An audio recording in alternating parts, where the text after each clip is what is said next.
Welcome, everybody, to Therapy, Coaching, and Dreams. I am one of your co-hosts, Dee Kelly, and I'm here with Jim Shalley. And we are a coach and a therapist who love talking about the inner journey and how it might transform our lives in ways that help us to relate better to one another, relate better to ourselves in the first place, and relate better to the circumstances that we find ourselves in all the time.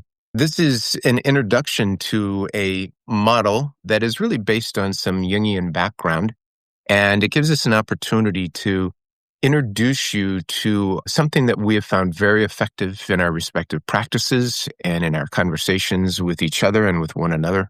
So, Jim, tell us about how this has played itself out in your practice and in your journey. Great question. For me, when I explain to couples, the interplay of the masculine and feminine, and basically it's not, very clearly, it's not male-female. It's expressions of ourselves, both masculine, which basically errs on the side of tasks, getting things done, accomplishing things, initiating those kind of things, and the feminine, which is basically relationally driven. So anything that has to do with relationships is a feminine energy. The way I conceptualize it, and I think the way Jungian talks about it, is that energy is in all of us. And sometimes we've relegated it to the male plays out the masculine and the female plays out the feminine. And I've realized that with couples, it's a lot of combinations of that. And sometimes you'll come in with a man who has more feminine energy and the wife will have more masculine energy, but she'll be frustrated that he doesn't have as much masculine energy. So that was kind of the impetus of trying to, okay, that seems to really help couples relax a little bit and realize, okay, we're not role defined in that sense. We can access each of those energies in ourselves. We just have to know more about what that looks like. So then I came up with a very common dynamic, which is the 4 quadrants of behavior. So I came up with the acronym STIR, which basically stands for the stabilizer, the transformer, the initiator, and the responder. The stabilizer and the initiator would be the masculine expressions. The stabilizer brings order to things. It's kind of like the police department or the fire department, anything that provides structure to a culture or to society. And in a marriage, there's someone who typically does that naturally. The initiator is someone who achieves, accomplishes, sets goals, is driven in that sense. That's the masculine energy. So that's the S, the stabilizer, and the initiator. The T and the R are more of the feminine expressions. The transformer basically is spontaneous, impulsive, fun, kind of carefree, creative, usually pretty high energy. And the responder is more of a caregiver. So they take care of things. They anticipate needs. They're really engaged in the care of others. That's feminine energy. Again, simply relationally defined. In fact, the feminine puts more emphasis on how things affect their relationships, whereas the masculine has more emphasis on getting things done or accomplishing things. Both are really essential. Both, all 4 of them, in my conceptualization, and I think it's not unique to me, but from my understanding, it's in all of us. So the goal really is, at any given moment with whatever decision I have, where do I need to be? Do I need to bring some order to things? Do I need to be more creative and think outside the box about the possibilities? Do I need to just initiate some things? Or do I just need to take care of some things and nurture things? So with that said, that's kind of how I frame individuals and couples counseling. For me, in the beginning, it seemed to work more effectively with couples because they were struggling with those roles. And for example, I'd have someone, again, back to what I alluded to earlier, whereas the wife in this relationship typically struggling because they want the man to be more masculine or take charge or to lead more. And that's not a natural energy for them. So I would explain the dynamic and say, this is kind of where you're at. And so it would diffuse the idea that it was kind of some kind of a personal attack to each of the others as far as how they live their lives, but it was just a natural expression of energy for that individual. And that really seemed to reduce the anxiety that we have a bad marriage or we're a mess. So that explanation just really helped a lot in people taking a deep breath and realizing, okay, there's some hope here that we can see this relationship differently. That's great.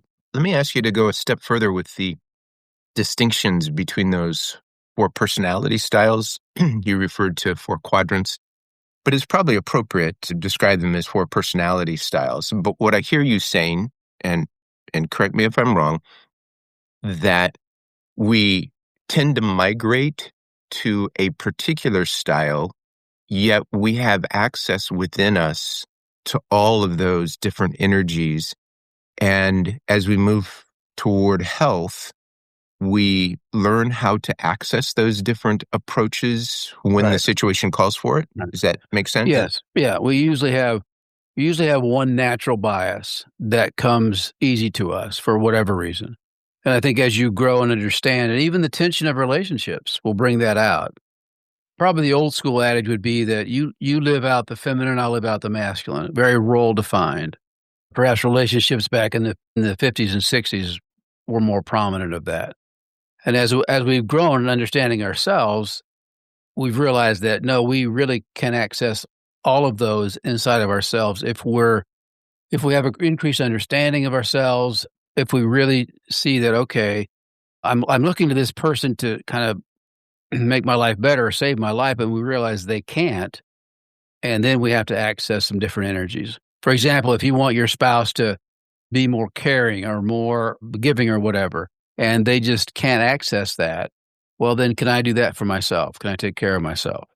But Yes, that's again, it's played out a little differently when I'm working with an individual or with a couple, because the couple dynamic kind of affects what that looks like on some level, but ultimately it comes back to the individual expression of that. How do I do that inside myself?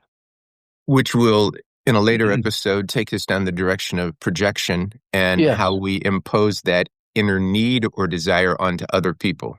absolutely, and that's what inhibits the internalization of this formula in that sense, because I keep thinking, well, if you would just do that, we'd be okay. In couples therapy, a lot of the times they point fingers at each other. If you were just this way, we'd be fine, and that's never true. And that's where the beginning process of trying to pull that back and think back to your point about that's the beginning of projection or identifying it's a projection, and what can I do that myself? You still want to obviously you want to be interdependent. You don't want to just be islands living living Mhm. together because we're silos now and we don't need each other. It's just working through that with a better understanding and explanation of it. In describing that acronym STIR, you took two in each category, one that is more of a masculine, not one, but two that are more masculine in their expression, that being the stabilizer and the initiator. Right. And then there are two that are more feminine in their expression, the responder and the transformer. So could you help us to understand the dimension that separates the two that are within each category? So start off with the stabilizer versus the initiator. Both of those tend to be masculine in the way they get Yep. expressed, but there is a difference between dynamic and static or Yeah, that's a systemic. great way of looking at it. That's exactly what happens. The initiator is more dynamic and the stabilizer is more static. And by that I mean basically a dynamic individual keeps moving forward. They keep looking at new opportunities. The static brings order to what is. So if there's a kind of a chaotic organization, they'll bring in someone that really has a good handle on bringing structure to things, which is kind of basically what the stabilizer does. It stabilizes the system. They err on the side of being maybe too static, but the natural partner of that is the initiator in the masculine expression. So do the same thing for the feminine expressions, the transformer and the responder, both of those being feminine expressions. Which one is the dynamic one and why? And which one is the more static energy? The dynamic one is a great one. It's the transformer in the sense that they're always having fun. They're always thinking outside the box. They're very creative. They're great at a party. They just bring a different life to them. And they don't necessarily think of how they're affecting others. They're just having a good time. The responder is more static. The responder, in a different way, anticipates needs, but brings order to things as well. So that's why they all interplay in some ways. But the responder, the classic look of the responder is basically anticipate needs. So they're oftentimes matched up naturally with the transformer because with the stabilizer. I misspoke there, but the stabilizer, because they're so spontaneous and fun that they need someone to kind of bring order to their lives. And so oftentimes you'll find that in a relationship, that's a natural attraction. Just like the initiator and the responder is a natural attraction in some ways. It seems to me that there can not only be a dominant personality style, but there can be a dominant way of expression, so that I am far more able to access the static side of life. I like organization. Yeah. I can do that in a nurturing fashion, or I can do that in a spreadsheet fashion. I can do it as a stabilizer, or I can do it as a responder. And it's the dynamic side of life that feels a little frightening or chaotic. And I resist it, whether it's transformer or initiator. Mm-hmm. Yeah. And the flip side of that is what I was just asking about a few moments ago, and that is I can be so dominated by this forward thinking, this movement constantly, that I have a natural tendency to be a transformer or an initiator, but I also appreciate anyone who's getting us to move forward and find myself attracted to that over and over again. And then I would say that I could also simply be dominated by a masculine expression, that I am avoidant of relational connectedness or concerns. And I always want to default to the logic side of things. And so it's this masculine side of doing things, solving problems, moving forward. Absolutely, yes. The masculine is basically, as you described, it wants to get things done. They minimize the importance of the relationship naturally. And if they aren't balanced, if they don't balance the feminine side, you can see how that would affect a relationship. They would come across as not having empathy, not really caring about the family or whatever. And the feminine would speak up and say, "What are you doing? Why are you working so much?" Well, that's my role. So that's why we've, in the past, stereotypically looked at the masculine energy goes out and provides and protects. The feminine energy stays home and protects and provides differently.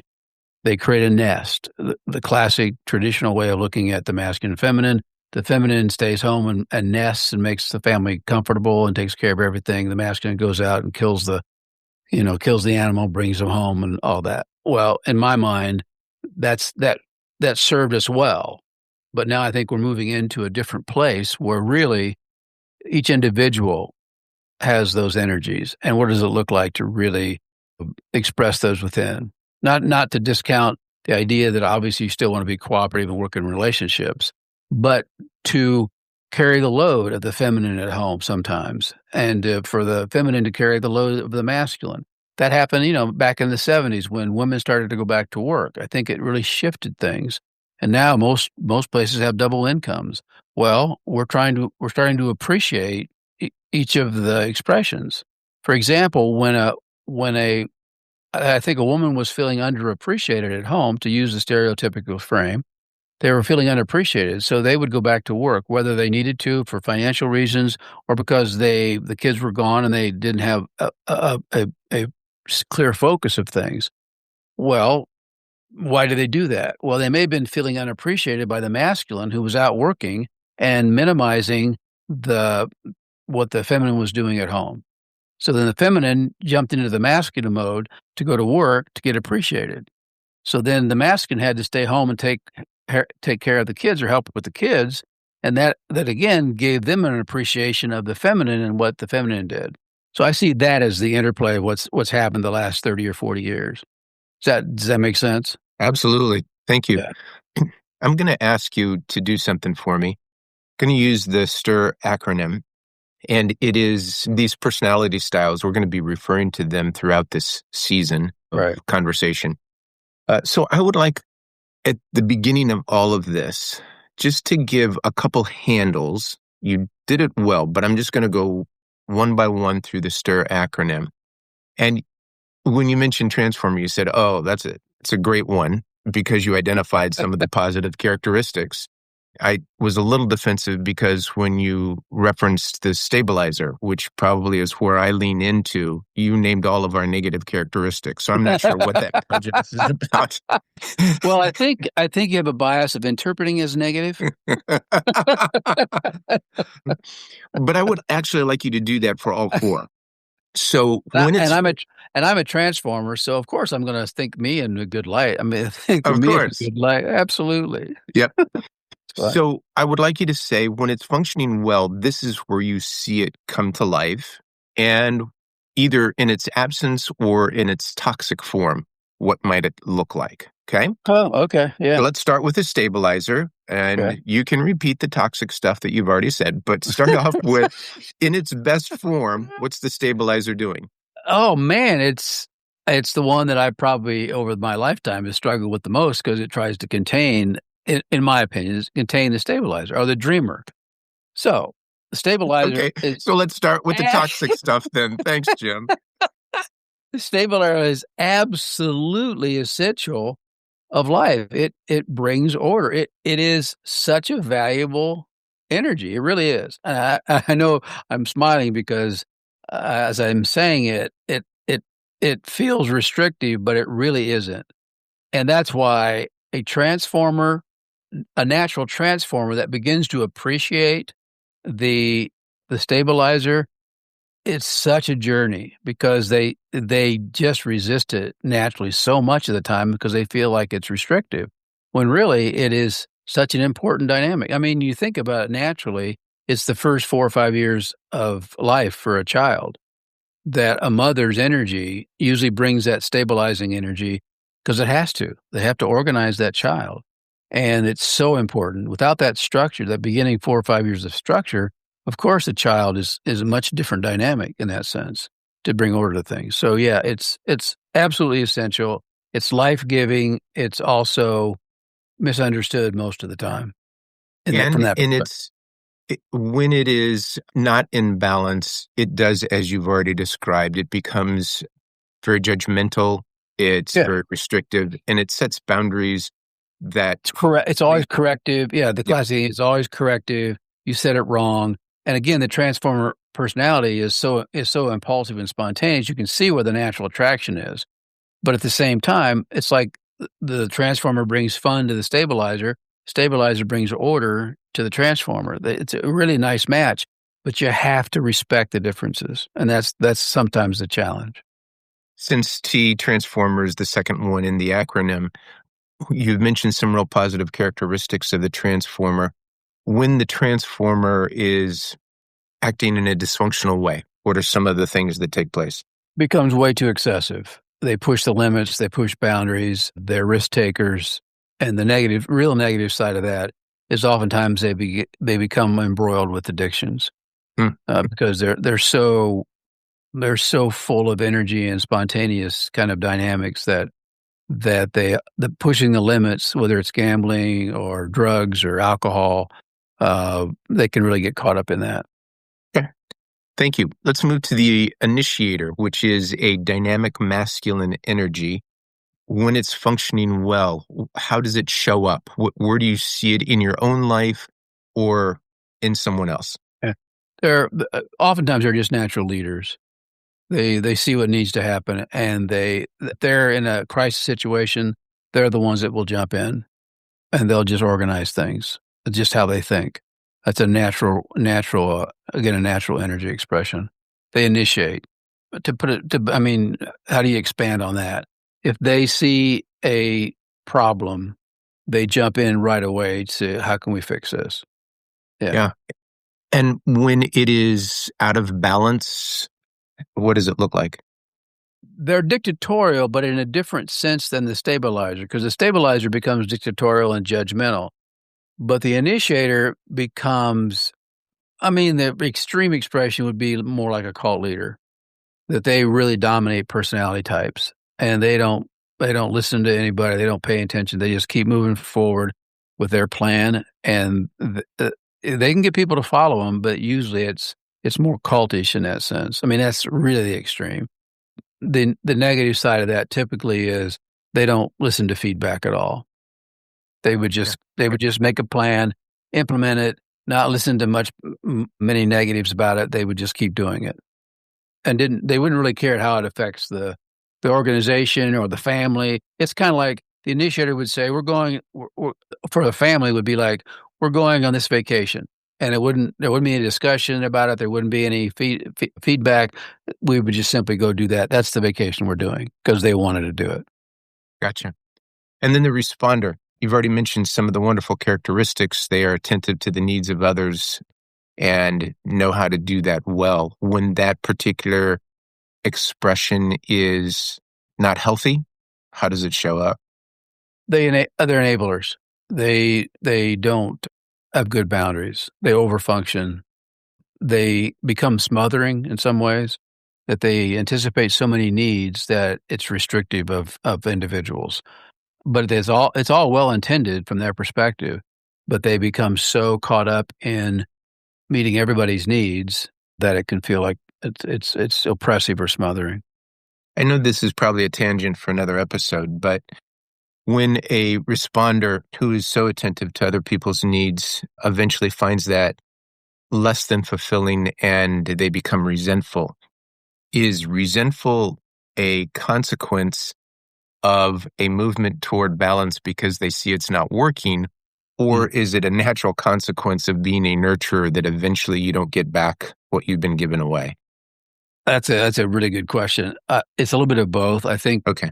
for the most part, when a responder, for me, for in my work, a lady might come in her late 40s, early 50s, and they're exhausted, depressed, and can't figure out why. And I ask a few questions, and it's only takes a little time to discover that they've overfunctioned. They've given everything they can. Their husband typically works all the time. The kids are taking advantage of her. Nobody's helping out at home. And I'll simply say, so it sounds like you overfunctioned at home. And almost immediately I may ask a question, what does that mean? And I'll describe it that you took care of everybody. You anticipated everybody's needs and you didn't get any of your needs met. And they almost always resist initially and say, well, that's not what I did it. And I go, I understand that on the surface, but you're getting really bitter and angry about it. So obviously there must have been something you were expecting back. And it takes them a while for them to acknowledge that because that seems selfish. But once they do, they realize, okay, I gave too much. And so then unconsciously, on a whole different dynamic, sometimes they'll feel that first and they'll go to their husbands and say, I really want to go back to work. And the husbands will be really supportive of that until they actually do it. Because then the husband, it shakes them up because now that they're not home taking care of everything. But that's usually the unconscious way to try to address the fact that I'm not getting some needs met. So I want to go back to school or I want to go back to work. But if they come to me and they're just depressed, typically you go through the process saying you've overfunctioned and you've given away your best. And now can you even see the possibility of giving to yourself, which is the internalization of what we're talking about? How do I use the responder to take care of me when I've used it to take care of everybody else? It's great. And let me make a bridge as kind of a last summary piece here. You gave some great examples, and so often the best examples, because we can see them lived out, are in relationship. So when a style comes into conflict, so the very thing that was attractive in our relationship at the beginning becomes problematic years into the relationship. The very thing that attracts you drives you nuts. Yeah. Absolutely. Yeah. And that's in part because we've externalized everything. And part of this season that we're doing is to move that conversation inward and say, how do I examine my own journey so that I might be in a healthier place?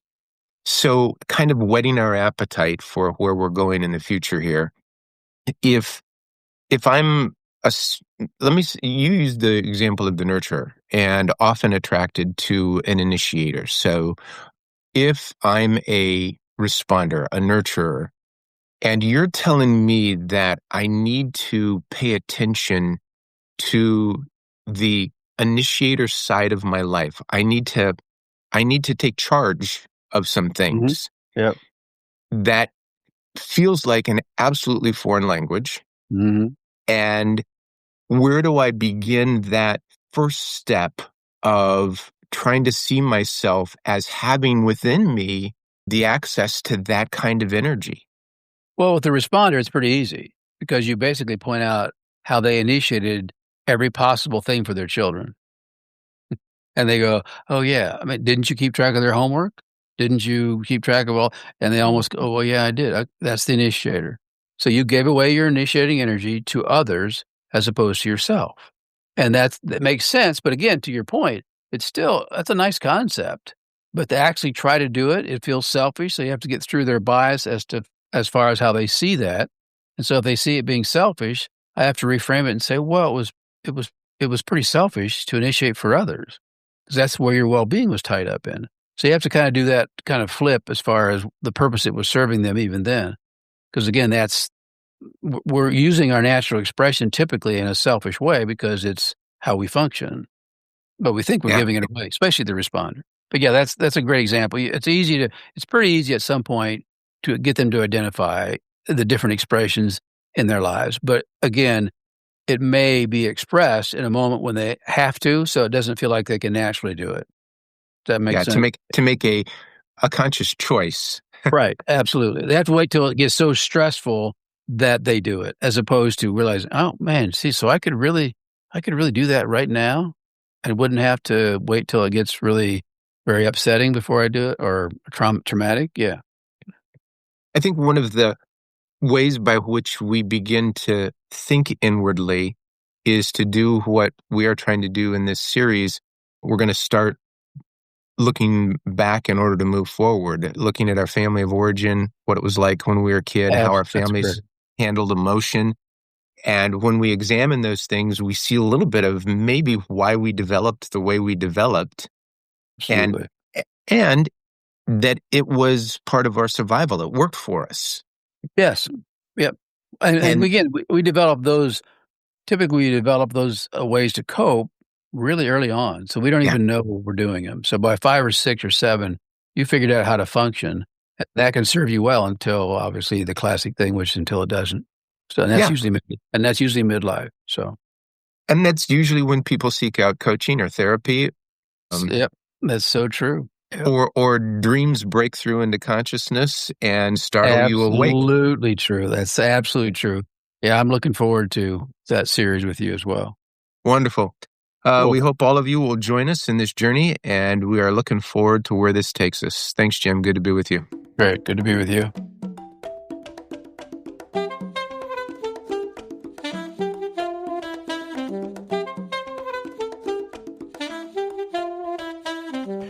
Well, that's it for this episode of Therapy, Coaching, and Dreams. If you're enjoying the podcast, we'd love for you to share it with someone who might appreciate it as well. And if you are interested in working with either of the co hosts, you can do so at their respective websites, Dr. Shalley at afccounselors.com or Dr. Kelly at inyourdreams.coach. Thanks for being here. And until next time, keep growing, stay curious, and take good care of yourself.